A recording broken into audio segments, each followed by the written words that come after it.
Poems of Death Demo is a Doki Doki Literature Club fan mod that is not affiliated in any way with Team Salvato. It is designed to be played only after the official game has been completed and contains spoilers for the official game. Game files for Doki Doki Literature Club are required to play this mod and can be downloaded for free at that place or on Steam. By playing Poems of Death Demo, you agree that you have completed Doki Doki Literature Club and accept any spoilers contained within. Yeah, I agree. Poems of Death Demo is a work of fiction. Any similarities to actual persons living or dead or actual events is purely coincidental. Always a good disclaimer to have.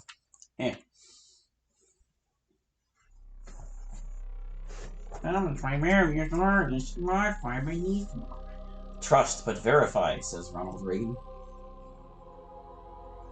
So this is a very different one. Poems of Death.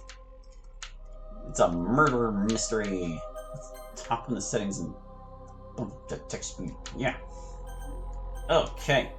I don't know if I get to pick my name here. Do I? No. Where's it going? We need to meet up. That was an SMS I got yesterday night. And that's the reason why I'm sitting in this restaurant. The restaurant looks modern, yet it retained its old age. I guess it has been renovated not long ago. There are not a lot of customers around, probably because it's a work day around noon, but it's probably for the better. The menu offers a standard range of meals and some coffees. I noticed that their price is higher than average. I sip from my espresso as I look at the time on my phone. Talk about professionalism if she can't even come up on time. I don't have to wait long before the small bell signaling on arrival makes me look at the door. A woman steps into the restaurant, wearing some casual clothing. She is probably in her early 20s, but with the ribbon in her hair, she might just be 15. Okay, she isn't that late. She's carrying a small pocket notebook in her hand as she looks around the restaurant. When she notices me, she smiles and goes to my table. Am I speaking to Malone Castle? And you are? Stephanie Vaughn. I'm the cut journalist who wrote you a message about the documentary last night. Nitor presents.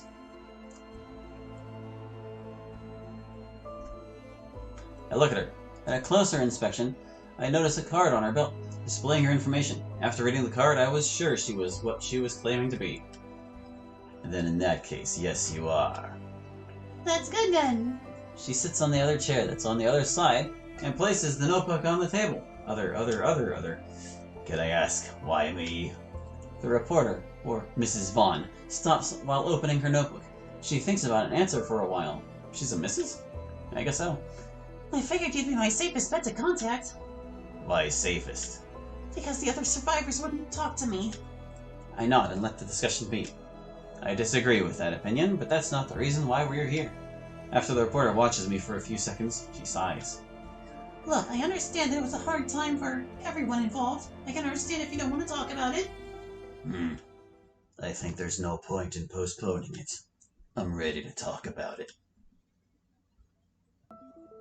Poems of Death.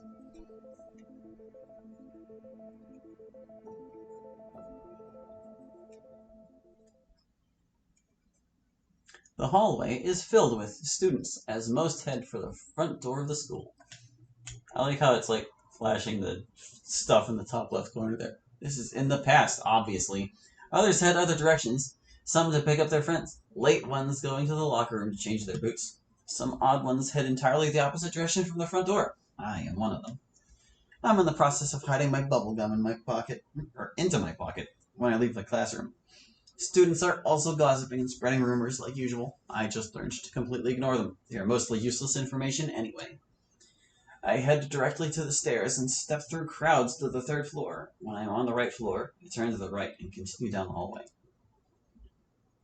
When I arrive at the right door, I notice a new sign right above the door.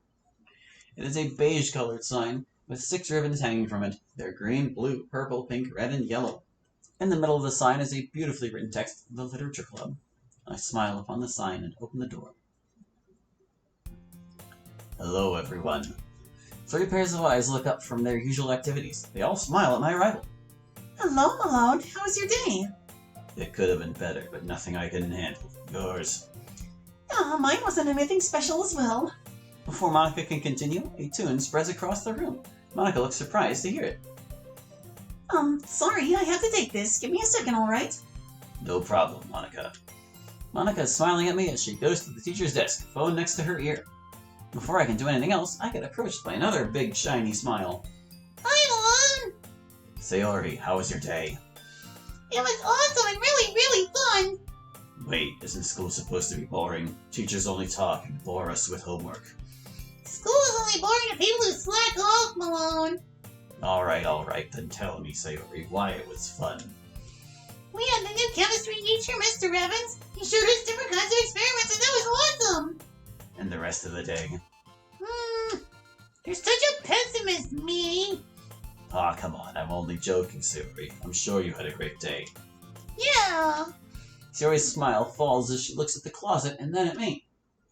Malone, Dusky wanted to talk to you. My face also falls as I look at the closet. Some mangas on the floor, placed on each other next to the shelves. What about? She didn't tell me. Alright, I'll be just a second.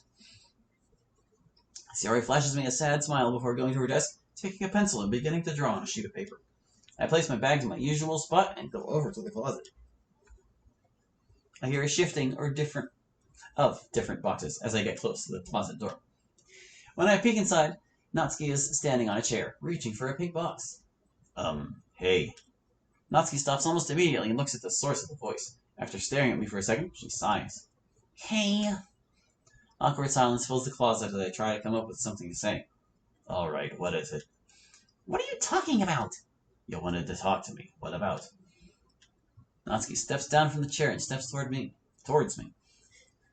I'm sorry for lashing out at you. Again. What did you say? You know how many times did I hear that? A lot, actually. And it's starting to annoy me. Well, just because I can't hold myself sometimes doesn't mean that you can be a jerk about it. And you did it just again. Ah, you Natsuki composes herself and breathes in and out. She then steps again on the chair and starts to organize the shelf again. I sigh and take out my bubblegum. I take one piece out and look at Natsuki. She doesn't even look at me. I'm sorry, too. I shouldn't put it that way, but you get me, right? Natsuki still ignores me as she puts her manga into a box. I recognize the series we used to read. Parfait Girls. You know. You what? Monika suddenly shouts at the whole room. We both turn around to see what caused the commotion. Monika is near the teacher's desk, still having the phone call. As she looks at all of us, she lightly blushes and chuckles with embarrassment. Sorry, everyone. Monika then turns around and continues with her phone call and whispers. I can still recognize that they're angry. I avert my attention back to Natsuki, who is continuing to organize the shelf. I go next to Natsuki and place a bubblegum on the same shelf where she currently has eyes. Natsuki stops and looks at it. By the way, I'm still willing to help out if you would need it. Just give me a call, alright? With that, I smile towards her and leave the closet. Sayori is currently putting a pencil down as I approach the middle of the room. She notices me and goes to me. How did it go? It wasn't the best, but could have been worse. Look, I'm sorry about what happened between you two. I just wish... I interrupt her by going to her and putting my hands on her shoulders. Where did I read petting? Sayori, that's already behind us, so please, don't worry about it, alright? Alright.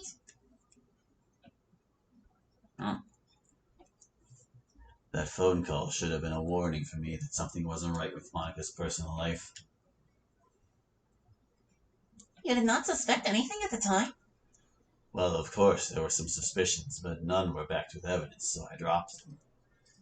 And do you wish you did something with it? No, it wasn't my business back then. It only was a problem when shit went down. You mean when you witnessed Monika's murder? Yes. We both sit in silence as I look down. When I finally come up with something to speak about, the phone starts to ring. The reporter groans as she pulls out her phone and declines the call. That's the fourth time this number calls. Her eyebrows frown as she puts her phone back into her pocket. I'm sorry about that, Mr. Castle. It's fine. So what happened afterward? Well, you could say I got a call from someone I was expecting for a while. So what book are you going to discuss this month, Monika?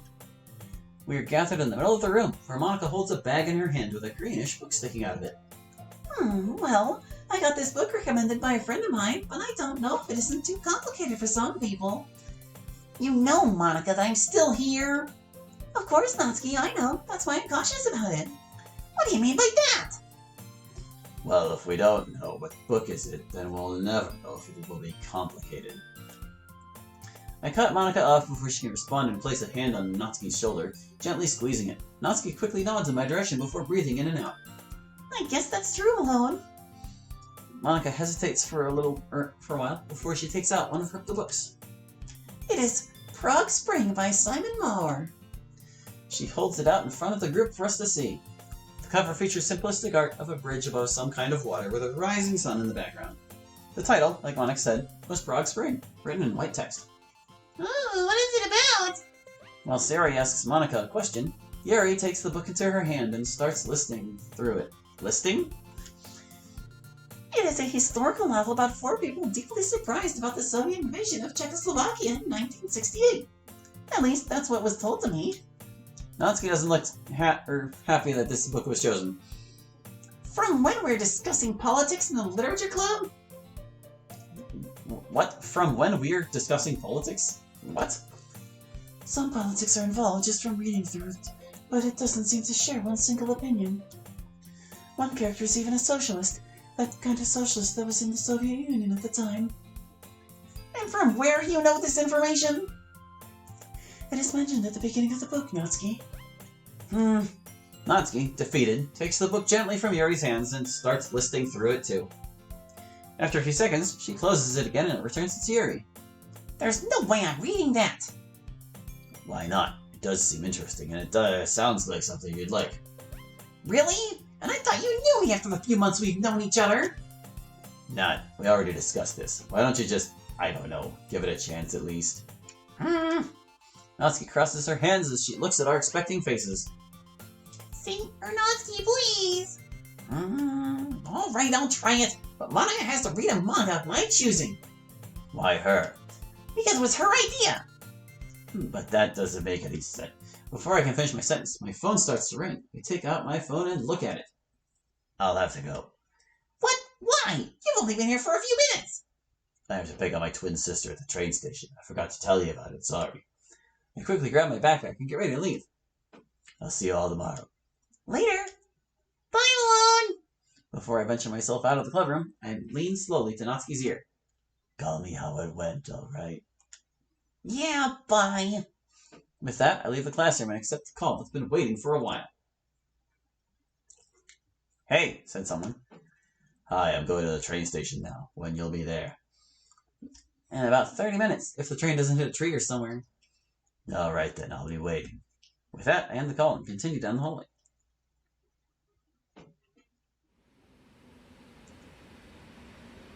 So I'm guessing it's either Tina or Fem. The train's brakes squeak as they're trying to stop the train. I'm pretty sure squeak has an A in it, man. The silver body of the train is sending sunlight beams into my face. I cover my vision a bit as a response. When the train stops, its doors open and people start to come out. One by one, they leave the train and venture into the world. I'm leaning against the slope, trying to catch a glimpse of my family relative. Finally, I spot that someone coming out. Her heterochromia is recognizable in the crowd for miles. Yeah, it's Femsi. She's carrying a large bag on her back, together with black luggage in her hand. I stand still as she steps out completely of the rain. The rain? The train! And the train continues to its next destination. It takes her a while before she notices me and comes to me. My full name? Faith, I don't think this is necessary. I said my full name. I quietly sigh to myself before I continue. Do you think I would forget your name after the 9 months we haven't seen each other? Before Faith can speak out again, I comply with her demand. Faith Mariana Castle. And what was our dog's name and favorite toy? Squirt, and his favorite toy was a tennis ball. Faith carefully puts down her luggage and her bag on the ground and looks at me. Then she steps forward one step, then another step, slowly treating me like a vase that can be easily broken. When she approaches me fully, she puts her hands around me and sighs. You know that I only needed to be sure that it's you. I smile and hug her back, ruffling her hair with my left hand. You can always count on me that I'll be there if you need it. We stay in the hug for a good minute before we separate. Where is your place? A walk here usually takes me about 30 minutes. If you want to take a walk, that is. Faith looks away, her thoughts running through her face. Is she still not trusting me? Faith looks at me after a few seconds and sighs. Alright. Faith, I know it's difficult, but... Not here, Malone. Some asshole might be eavesdropping on us. Alright, later then. Do you want me to take the luggage? Faith looks at her luggage and then at me a few times. Yeah, you can. I smile to myself as I grab the black luggage of the ground and together take the stairs out of the train station. The luggage of the ground, you say? Have a good day, son. Thanks. We both smile at each other as the cashier receives the money I gave her. Oh, it was a girl. And as I hold the small box of black raspberries I bought. After our exchange, I turn around and start walking towards my neighborhood. When I arrive into my neighborhood, I spot multiple people waiting before my house. Some cameramen are also standing nearby. I also notice 2 news vans in front of my house. Great, more reporters. My eyebrows frown as I get close to them. Eventually, they notice me, grab their microphones, and come walking to me. Mr. Castle, can you tell us how did you react to the conviction of Mason Aston? I sigh as my eyebrows clash with each other even more. I'll not offer any comments on that, now if you'll excuse me. I go through the reporters as they try to ask me more questions. I ignore them as I open the garden door and close them quickly behind. The noise of their questions is persisting as the cameramen raise the camera over the fence. I just shake my head and enter the house in disgust. Fucking reporters. I take off my shoes and put them next to 2 other pairs of shoes. When I come to my kitchen, or the kitchen, my nose catches the smell of scrambled eggs frying on a pan. Next to the table was sitting a girl watching the eggs fry. Her left hand was leaning against the table, supporting the head. She was sitting there in a business-like attire, her feet tapping the ground. There's Tina. I place the box of black raspberries on the table as I come to the girl. Her wave of green hair then looks at me. I don't have a Tina voice right, I'm gonna be perfectly honest. Hi, Tina. Let's see, she's like kind of a tough person. Hi, Malone. Tina again looks down, her eyes facing the ground. I put the box of black raspberries on the table when I notice something slightly weird. Where's Faith? Still sleeping. She stayed awake all night again. Tina then suddenly raises her head and looks at me. I thought you would be still with that reporter that messaged you. She had to leave early for some odd reason. Yeah, odd. Tina stands up and starts moving with her scrambled eggs. I take that opportunity to grab the box of black raspberries and come to Tina. I place my right hand around her waist and move the box across the counter to her eyesight. I brought you something. Tina looks down at the box. When she recognizes what's in the box, she smiles, opens it, and takes out 1 black raspberry. You didn't need this comma right here. That one can go. When she puts it in her mouth, she quietly hums and closes her eyes. Those are great, Malone. Thanks. You're welcome. I let go of Tina as she places another black raspberry into her mouth. Faith stayed all night again. Did she continue with the at least someone should be awake in one moment thing? She told me she was waiting for me to wake up to even think about sleeping, so yeah. I sigh and look down at the floor. God damn it. I open one of the drawers and take out a small glass. I open another drawer and take out a bottle. The sunlight coming from the windows reveals the brown liquid inside it. The label proudly says Jack Daniels. I pop the whiskey open and pour myself a glass. I then place the bottle back into the drawer and close it. Don't blame her. I still haven't recovered from the night as much as I would like. I'm not blaming her. It's just that she lost all progress since October just in a few days, and is still not recovering. I raise my glass and sip from it. The bitter taste of the whiskey pours over my mouth before I swallow it. She's even worse than when she arrived here. And what was it like then? I slowly look at the ground and then sigh. I suppose I could tell you about it.